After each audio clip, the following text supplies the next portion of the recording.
রহিম। শহীদ ছাত্রদের স্মরণে এবং বাংলাদেশ জাতীয়তাবাদী দল বিএনপির চেয়ারপারসন দেশনেত্রী বেগম খালেদা জিয়ার সুস্থতা কামনার জন্য আজকের এই দোয়া মাহফিলের শ্রদ্ধেয় সভাপতি, উপস্থিত নেতৃবৃন্দ, প্রিয় মুরব্বী জনেরা, প্রিয় সহযোদ্ধা সাথীরা, বন্ধুরা, ইতিমধ্যেই আপনারা বিভিন্ন বক্তার মুখ থেকে কথা শুনেছেন। আমি শুধু 1 মিনিটে আমার বক্তব্য শেষ করব। প্রিয় মুরব্বীরা, সদ্র এলাকারবাসী এবং সহযোদ্ধা সাথীরা, বন্ধুরা,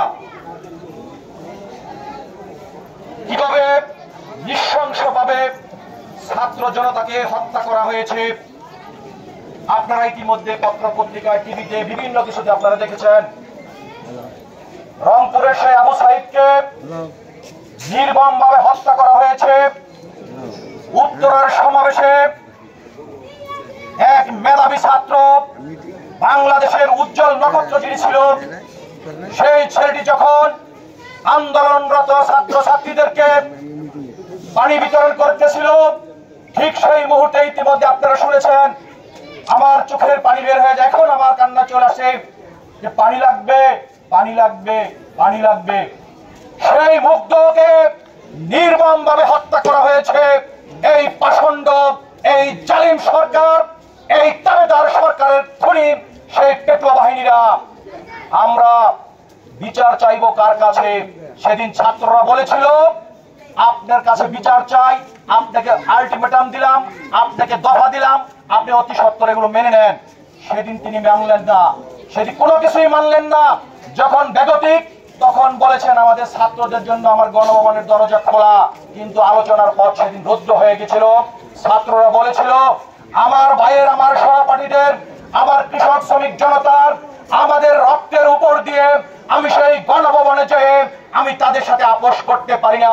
আমি সেজন্য ধন্যবাদ, অভিনন্দন জানাই সেই ছাত্র জনতাকে, যাদের মাধ্যমে দিয়ে আজকে আমি এখানে কথা বলার সুযোগ পাচ্ছি। আমি তাদেরকে স্মরণ করছি। শহীদ আবু সাইদের নাম মুগ্ধ সহ যে সকল শহীদরা শহীদ হয়েছে তাদের বিদেহী আত্মার মাগফিরাত কামনা করছি।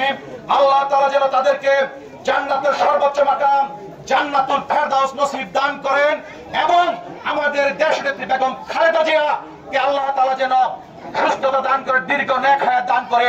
এই কথা বলে আসলে সময় এখন খাবারের সময়, এখন বক্তব্য শোনার সময়, কারণেই আপনারা আমাদের সিনিয়র নেতৃবৃন্দ আছেন, একটু ধৈর্য সহকারে তাদের কথা শুনবেন। পরিশেষে আপনাদের সকল গুজবকে কানে না দিয়ে আমরা প্রত্যেকে একটি বাড়ির পাহারাদার হয়ে এই ফ্যাসিস্ট দাবেদারের যারা পালিয়ে গেছে তারা যেন ঘরে ফিরতে না পারে, সেই খুনি সকল তারা যেন ঘরে ফিরতে না পারে, সেই আশা প্রত্যাশা ব্যক্ত করে আপনাদের সকলের সুস্বাস্থ্য দীর্ঘায়ু কামনা করে আমি আমার কথা শেষ করছি। আসসালামু আলাইকুম ওয়া রাহমাতুল্লাহি ওয়া বারাকাতুহু।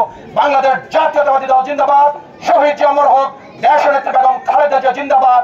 আলহাজ অধ্যাপক এম মান্নান সাহেবের বিদায়ী আত্মার মাগফিরাত কামনা করছি। সবাইকে ধন্যবাদ। আসসালামু আলাইকুম।